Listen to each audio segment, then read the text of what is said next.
Crystal group of कंपनीजच्या CMD म्हणजेच chairperson and managing director सौ नीता प्रसाद लाड या महाराष्ट्रातील एक मोठ्या एंटरप्रेनर आहेत. जेव्हा एंटरप्रेनरची स्पेलिंग सुद्धा लोकांना माहित नव्हती तेव्हाच्या त्या एंटरप्रेनर 10 ऑक्टोबर 2000 साली या कंपनीची सुरुवात झाली आणि आज 25 वर्ष झाली क्रिस्टल मोठमोठ्या कॉर्पोरेट ऑफिसेस, मोठे मॉल्स, हॉस्पिटल्स यांना सिक्युरिटी तसेच हाऊसकीपिंग पुरवते. गेल्या वर्षीच क्रिस्टल ग्रुप ऑफ कंपनीजचा आयपीओ ओपन झाला आणि कंपनी लिस्टेड सुद्धा झाली. शाहरुख खान, महेश बाबू, दीपिका पादुकोण यांसारख्या कित्येक सेलिब्रिटीजना नीता प्रसाद लाड यांच्या क्रिस्टल ग्रुप ऑफ कंपनीज मधून सिक्युरिटी आणि हाऊसकीपिंग पुरवली जाते. क्रिस्टल सध्या पॅन इंडिया काम करत आहे. पंजाब, दिल्ली तसेच साऊथच्या सगळ्या गव्हर्नमेंट हॉस्पिटलमध्ये क्रिस्टलची सिक्युरिटी आणि हाऊसकीपिंग आहे. आजपर्यंत तब्बल 50,000 लोकांना रोजगार उपलब्ध करून दिलेला आहे. त्यात 10% महिलांचा सुद्धा समावेश होतो. सिक्युरिटीच्या या क्षेत्रात महिलांना वेगवेगळ्या प्रॉब्लेम्सला सामोरे जावे लागते. यासाठी त्यांनी एक युनिट बोर्ड तयार केलं ज्यात महिलांचे प्रॉब्लेम सॉल्व्ह करण्यासाठी प्राधान्य दिलं जातं. नीता प्रसाद लाड यांची कोर टीम 350 ते 400 लोकांची, ज्यातले 100 लोक हे त्यांच्याकडे 20 वर्ष सातत्याने काम करत आहेत. याच स्टाफ मेंबर मधले कित्येक जण पूर्वी 10 ते 15,000 पगार घ्यायचे, जे आज लाखात पगार घेतात. क्रिस्टल मधलं वातावरण हे सतत चैतन्य देणारं राहो यासाठी बॅडमिंटन, कॅरम यांसारखे स्पोर्ट तसेच 15 दिवस चालणारे अॅन्युअल डेज इत्यादींचं आयोजन केलं जातं. नमस्कार. अर्थ फाउंडेशनच्या माध्यमातून महाराष्ट्र ऑफ द इयर 2025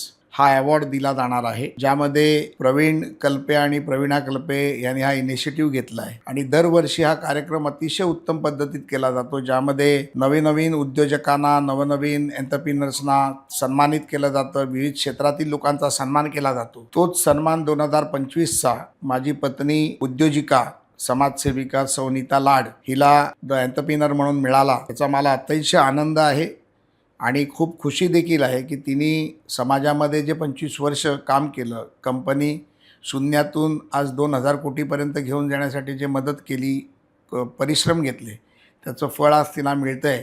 हा अतिशय आनंदाचा क्षण आहे. त्यासाठी मी तिचं मनपूर्वक अभिनंदन करतो आणि संस्थेचं देखील मनापासून आभार मानतो. सन्मान महाराष्ट्राचा याचं मी कौतुक ह्याच्यासाठी करेन, कारण आत्ता ज्यांची नवीन जेव्हा परत सुरुवात झाली त्यांचा मी प्रवास पाहते. त्यांचा प्रवास उत्तरोत्तर वाढत चाललाय आणि ते मला बघून आनंद होतोय. आणि मला दोघांनाही शुभेच्छा आहे की उत्तरोत्तर त्यांची प्रगती हो. क्रिस्टल सोबतच नीता प्रसाद लाड या समाज कार्यात सुद्धा तितकंच मोलाचं काम करतात. त्यांच्या 2 एनजीओज आहेत आणि त्यातल्या अंत्योदय या एनजीओच्या माध्यमातून त्यांनी एक डायलिसिस सेंटर उभारलेलं आहे, जिथे अवघ्या 10 रुपयांच्या केस पेपरवर रोजचे 40 डायलिसिस होतात. 3 डॉक्टर, 7-8 नर्स यांच्या माध्यमातून झोपडपट्टीत कॅम्प लावून 5 रुपयांत औषधं देतात. झोपडपट्टीतली घाण क्लीन करण्याचं काम करतात. तसंच विभागात स्वच्छता कशी ठेवायची याच्यावर लेक्चर घेतात. लोकांना मोफत केमिओथेरपी अवेलेबल करून देणं हे त्यांचं नवीन स्वप्न आहे. जिथे एका केमोला 15,000 रुपये खर्च येतो, ते मोफत होण्यासाठी त्या प्रयत्न करतायत. अशी सामाजिक भान असलेल्या, बिझनेसची तितकीच जाण असलेल्या सौ नीता प्रसाद लाड तुम्ही आहात मान महाराष्ट्राचा आणि म्हणूनच तुम्हाला मिळतोय सन्मान महाराष्ट्राचा.